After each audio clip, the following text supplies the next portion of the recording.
जन दरबार न्यूज आपको रखे आगे। नमस्कार, स्वागत है। आप देख रहे हैं जन दरबार न्यूज और मैं हूं आपके साथ तनु बालियान। बुलेटिन की शुरुआत देश की राजधानी दिल्ली के साथ। आपको बता दें, भाजपा नेता स्मृति ईरानी ने प्रेस कॉन्फ्रेंस की है और प्रेस कॉन्फ्रेंस कर भाजपा नेता स्मृति ईरानी ने कहा, कल इंडी गठबंधन ने जम्मू कश्मीर में भारतीय संविधान का गला घोटने की हिमाकत की। कल इंडी गठबंधन ने जो प्रस्ताव पारित किया है उसके तहत वे जम्मू कश्मीर में भारत के संविधान के खिलाफ एक नई जंग लड़ते दिख रहे हैं।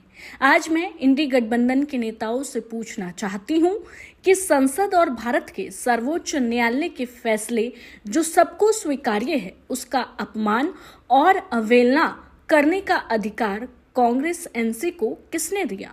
मैं उनसे पूछना चाहती हूं कि जम्मू कश्मीर में अनुच्छेद 370 हटने के बाद आदिवासी समाज को जो अधिकार मिले हैं, क्या उसके खिलाफ कांग्रेस एनसी सरकार खड़ी होगी? दलितों और पिछड़े समाज को जो अधिकार मिले हैं, क्या उसके खिलाफ कांग्रेस एनसी सरकार खड़ी होगी? कल का प्रस्ताव उग्रवाद और आतंकवाद के समर्थन में कांग्रेस और इंडी गठबंधन के नेताओं के रणनीतिक समर्थन को दर्शाता है। लोकतांत्रिक तरीकों से चुनी हुई सरकार विकास के मुद्दों पर काम करने के बजाय भारत को जोड़ने के बजाय तोड़ने का सबूत दे रही है। और क्या कुछ कहा है प्रेस कॉन्फ्रेंस कर स्मृति ईरानी ने, आइए आपको सुनवाते हैं। पूछना चाहती हूं, धारा 370 हटने के बाद जम्मू कश्मीर में आदिवासी समाज को जो अधिकार मिले, क्या कांग्रेस और इंडिया अलायंस आदिवासी समाज के उन अधिकारों के खिलाफ खड़े रहेंगे? जम्मू कश्मीर में धारा 370 हटने के बाद दलित समाज, पिछड़े समाज को जो अधिकार भारत के संविधान के माध्यम से भारत की संसद ने सुपुर्द किए, क्या कांग्रेस नेत इंडिया अलायंस उनके खिलाफ खड़े रहेंगे? कल का रेजोल्यूशन कांग्रेस और इंडिया अलायंस के नेताओं का टैक्टिकल समर्थन दिखाता है उग्रवाद और आतंकवाद के समर्थन में। यह भारत में हर नागरिक को ज्ञात है कि धारा 370 हटने के बाद नागरिकों की मृत्यु में 80% की गिरावट हुई। यह हर हिंदुस्तानी को ज्ञात है कि धारा 370 हटने के बाद जम्मू कश्मीर में आतंकी घटनाओं में 70% की कमी हुई। लोकतांत्रिक ढांचे के माध्यम से एक चुनी हुई सरकार विकास के मुद्दों पर काम करने की बजाय, भारत को जोड़ने की बजाय भारत को तोड़ने का प्रमाण दे रही है। मैं इंडिया अलायंस के सभी नेताओं को, देश के नागरिकों और भारतीय जनता पार्टी के कार्यकर्ताओं के माध्यम से आश्वस्त करना चाहती हूं कि संसद द्वारा पारित धारा 370 पुनर्स्थापित नहीं होगा और जम्मू कश्मीर को भारत से बांटने का उनका ये प्रयास कामयाब नहीं होगा। जन दरबार न्यूज आपको रखे आगे। और चलिए बढ़ते हैं अगली खबर की ओर। आपको बता दें कि मुंबई से बड़ी खबर सामने आ रही है, जहां शिवसेना यूबीटी प्रमुख उद्धव ठाकरे और पार्टी के वरिष्ठ नेताओं ने राज्य चुनावों के लिए वचननामा जारी किया। यूबीटी प्रमुख उद्धव ठाकरे ने कहा, मैंने अभी शिवसेना की ओर से महाविकास अघाड़ी की सरकार आने के बाद हम क्या क्या करेंगे, जनता की सेवा में हम कैसे करेंगे, उसके लिए हमने वचननामा जनता के सामने रखा है। हम जो कहते हैं वो करते हैं। हमने कई वादे पूरे किए हैं और आज भी हमने जो वादे किए हैं उन्हें हम जनता का आशीर्वाद मिलने के बाद पूरा करेंगे। और क्या कुछ कहा है उद्धव ठाकरे ने, ये भी आपको सुनवाते हैं।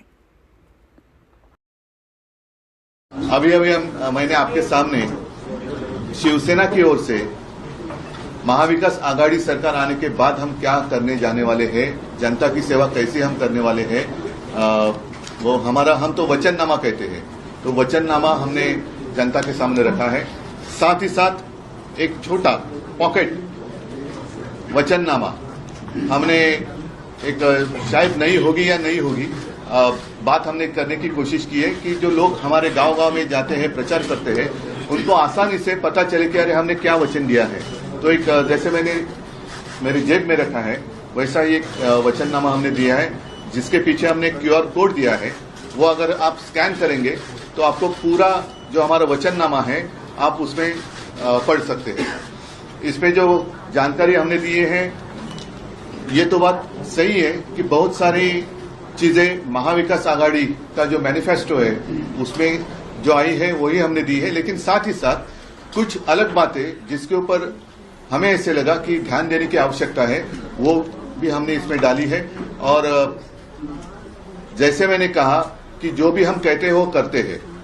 आपको अगर याद दिला दूं कि पिछले सभी चुनाव में हम चाहे यूपी में थे या महाविकास आघाड़ी में, हमने हमारा वचननामा जनता के चरण में सादर किया था। और सिर्फ कोशिश ही नहीं, मैं तो मानता हूं 90% से ज्यादा हमने वादे निभाए हैं। जैसे 2012 में मुंबई कोस्टल रोड की बात मुंबई म्यूनिसिपैलिटी की कारपोरेशन के दरमियान हमने की थी। हमें अभिमान है कि वो हम पूरा कर सके। 500 स्क्वायर फीट तक प्रॉपर्टी टैक्स माफ करने की बात हमने की थी, वो भी हमने पूरी कर दी। 2019 में हमने कहा था कि जो हमारे गरीब जनता है उनको 10 रुपए में हम भोजन की व्यवस्था करेंगे, शिव भोजन के माध्यम से, वो भी हमने पूरी की है। ऐसे कई सारे वादे जो हमने किए थे वो हमने निभाए हैं और आज भी हम कुछ वादे करने जा रहे हैं और किए हैं, वो जरूर जनता के आशीर्वाद मिलने के बाद हम पूरे करेंगे, ये मैं वचन। जन दरबार न्यूज आपको रखे आगे। और चलिए रुक कर लेते हैं अगली खबर का। श्रीनगर से बड़ी खबर सामने आ रही है। दरअसल जम्मू कश्मीर विधानसभा में आर्टिकल 370 वापसी के प्रस्ताव पर हंगामा जारी है। इस दौरान जमकर बवाल हुआ, कुछ सदन के सदस्यों के बीच हाथापाई तक हो गई। जम्मू कश्मीर विधानसभा में इंजीनियर रशीद के भाई और विधायक खुर्शीद अहमद शेख ने अनुच्छेद 370 पर बैनर दिखाए। विपक्ष के नेता सुनील शर्मा ने इस पर आपत्ति जताई, जिसके बाद हंगामा शुरू हुआ। इस दौरान बीजेपी के कुछ विधायकों को धक्के देकर बाहर भी निकाला गया। विशेष दर्जे संबंधी प्रस्ताव को लेकर हंगामे के बाद जम्मू कश्मीर विधानसभा की कार्यवाही 15 मिनट के लिए स्थगित की गई। जम्मू कश्मीर विधानसभा में एक दिन पहले भी हंगामा हुआ था। तमाम विवाद के बाद सदन स्थगित कर दिया गया था। गुरुवार सुबह सेशन फिर शुरू हुआ।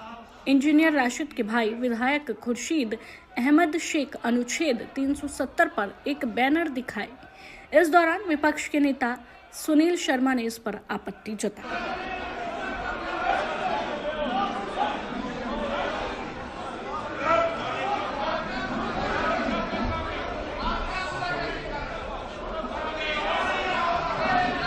Adjourn in the house for 15 minutes.